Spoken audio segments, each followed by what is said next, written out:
Puso malapit nang pumasok yung tag-ulan. Baka nga do Next first week. week of June, di ba? Oo. Na-inspeksyon nyo na ba ang inyong mga estero at mga alulod? Aba, hindi pa. ilan lang ho yan sa maaaring pamahayan at pangitlugan ng lamok na nagdadala ng sakit na dengue. Opo, hindi po biro ang dengue ha dahil nakamamatay ito kapag hindi naagapan. At ang pinaka-prone sa dengue ay yung ating mga anak, mga chikiting. Kaugnayan yan, makakausap natin dito sa studio si Dr. Josefina Carlos, isang pediatrician specialized in infectious diseases. Ayan, magandang umaga po, Doktora. Magandang umaga. Ayan, Galit ako sa dengue. Nagka-dengue yung anak ko eh.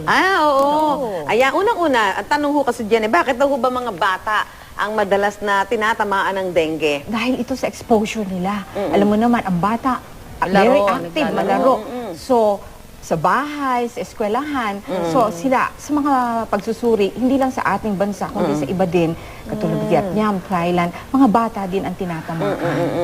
Kasi nga, saka yung mga bata daw, di ba minsan pag nasa labas, o kung nasaan lugar man, pag merong yung steady lang sila minsan nangangati na, hindi pa nila tayo hindi katulad ng matanda, di ba? Meron yung hiniling ho ng DOH na pag-aralan nyo, kung may basihan ho yung paniniwala na yung halamang tawa-tawa, nakakasakit, nakakagamot ho ng dengue. Kasi di ba yung marami Ang mahal ng gamot sa dengue. Pag tinamaan ka may mga gumagamit na, ano na ba, na pag-aralan nyo na? Yun nga, ang ating Department of Health ay siyempre ini-encourage tayo, lalo ng mga private public partnership, alam mo, kami po ay galing sa academe, so ito ay ini-encourage nilang pag-aralan. At kami po sa University of the East, Ramon Magsaysay Memorial Medical Center, ay tiningnan ito sa mga dengue natin. Hindi pa ngayon lang, kundi noon pa mga 1950s, may mga historical anecdotal experiences regarding this. Yung mga actual na naging dengue patients na sila daw dinudugo na at the time, sumusuka doon ng so dugo. malala So na. historically, meron nun. Subalit, wala tayo talagang scientific data. Madami nang nagsimula naman, hindi lang tayo o iba sa ating bansa, mga UST, DOST, St. Luke's, tinitingnan din ito. At madami pa. Yun nga, subalit kailangan malaman talaga ano ang mga, let's say, milligram, kung ano, at saka anong parte ba. Kailangan malaman din kasi natin. Kasi yung ginagawa ni ugat, Tutina, yung mga nakausap ko po, sabi ho, Dok, inilalaga nila, tapos ipinapainom. Oo nga. Yun ang mga ano natin. Ang kadabihan, yung sa mga pagtatong na namin, ganun nga. Pero wala bang yun sa scientific na ganito kadami? Or, kasi Isang kailangan baso, kada 3 oras. Wala pa nun. At yun ang pinapaano sa atin. Pinapaaral. Pero yung pinapaaral. effectivity ng tawa-tawa kontra dengue, na-establish na po yun. Pag sinabi natin kasi na-establish, Oo ibig sabihin nga. talagang parang proven beyond doubt. Meron na. Sa atin, mga historical, yun nga, yung mga anecdotal experiences, even in other countries. Pero yung talagang scientifically na maano mo, kasi kailangan safety has to be established. Kasi kaya nga, yung mga gamot, di ba, kung ilang milligram lang yung iinumin mo. Ito ngayon, paano ba, kung umiinom sila, gaano ba yung iinumin nila? Totoo yun. Gaano kadami, at gaano kalimit. Tama din na yung sinabi mo. Itong tawa-tawa kung saan mo nga lang makikita yan Oo nga. Akala mo nga, ano lang yun damo-damo lang na nasa paligid ng bahay nyo. Ay, paano ngayon, Dok, yan, yung mga lalong-lalo na doon sa mga probinsya ho, na parang yan talaga yung ginagamit nilang parang pangontra. Yan. Anong ma-advise natin sa kanila? Itutuloy ba nila yan? Kung itutuloy nila, gaano? Kasi wala pa nga resulta yung pag-aaral nyo Yun, siguro mapapagbasihan natin historically.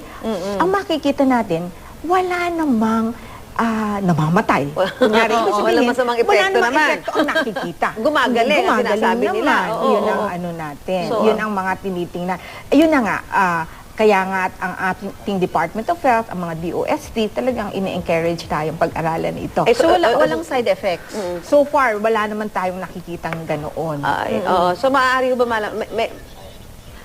may findings na ho ba? May positibo na ho bang resulta yung pag-aaral nyo sa tawa-tawa? Regarding this, meron kaming presentation sa June 14 to the scientific community. Kaya kami nga, kayo, iniimbitahan namin. Tungkol sa tawa-tawa. So, ibig sabihin, tapos na yung pag-aaral Para lang medyo... Very, ano lang, hindi ko pa masasabi kung ano ang resulta. Kasi yun ang... Pero tapos ano, na yung study. Tapos na yung sa amin. So, ibig sabihin, doon sa ihahayag ho ninyo, sasabihin nyo na talaga na kung ano Yes ho or ang, no, ang magiging hatol dito sa tawa-tawa. Sana Sa ano tingin, kami nun. at doon ho ba sa inyo ito yung sa tingin nyo makakatulong? So far, katulad na sinabi ko, Sansu at saka Tina, Sansu. na, wala naman kaming nakikita at yung mga historical, wala naman silang nakita na masamang epekto so Kasama far. po dun sa pinag-aralan nyo, yung actual patient na nagtatawa-tawa. Oo. Oo. Yun So, ang ilan tinignan po namin. yun? Talagang Yun ang extensive na tinignan. ho ang ginawa yung research, studies, Hindi ganyan. natin naman masasabing extensive kasi ito isang taon lamang namin tiningnan. So, ibig sabihin, hindi naman ganun Pero napakadami ilang pasyente po ito? nasa mga 100 Ang na inaral pasyente. ninyo. Oo. Kasi di ba pinagkukwentuhan nga ho namin ni Tina eh. Sabi ko kay Tina, alam mo, kinover ko pa yan eh. Na yung sinasabi ng mga tao na umiinom. Diyan lang nga sa may mga batasa, sa may Oo. payatas. Oo, totoo. Yan ho ang iniinom Totoo. daw nila. So, ito isang magandang kung itong i-announce ninyo, i-announce nyo na ngayon. Hindi pa. Oo, hindi matagal pa ang June 14. Hindi, kasi magpapasok medyo na patikim lang nung Patikim ano. lang, alam para mo. na meron lang silang ideya na, wow. Pero Tina, Susan, ang pinaka mas lalong alam natin at epektibo ay yung sinabi nyo na, prevention. At yun naman ang iyan. Prevention Hindi, is the nag-iingat best naman yung iba yung, talaga. kaya lang, biglang Yun nga lang, na-tsempuhan. oo, kasi hindi mo talaga Na-tsempuhan. masasabi. Kasi, kunyari, yung anak ko tinamaan, pero talagang pinag-iingatan ko rin yun. Totoo yun. So, Totoo yung yun. iba, nagtatanim na nga ho ng mga tawa-tawa sa paligid ng bahay nila eh. So, doon sa June 40, bigyan nyo lang kami ng kumbaga ang tawag, patikim. Yan ang sinabi natin na wala naman kaming... Wala naman kayo nakikita. no So, adverse effect. Okay, so, in short, pwede nyong ituloy ang paggamit ng tawa-tawa. Parang ganun po ba yun, ma'am? So far, at saka sabi ko palagi ko sinasabi, historically, wala namang 1956, 54 Ginagamit during na. that time. Mga ninuno pa natin. Oo, totoo yun. May Paano dengue na nila noon, ano? na-discover? Paano Pwede. mo na-discover yung tawa-tawa bilang gamot? Parang mukhang noon pa. Tarang noon pa. Tapos, Noon siguro tsamba-tsamba lang yun, historically. Tapos yung mga ninuno nga natin. So, Kaya nga anecdotal experiences. Sila nagpapatunay. So tayo naman, tayo ang nag-aaral. Tinitingnan Ngayon, talaga natin. Oo. Ano po, may mensahe ba kayo, Dok? Yaman din lamang na ang sinasabi niyo kanina, wala naman kayo maulan na nakitang eh. masama, ano? So, pwede hong uminom pa yung mga gumagamit ng tawa-tawa.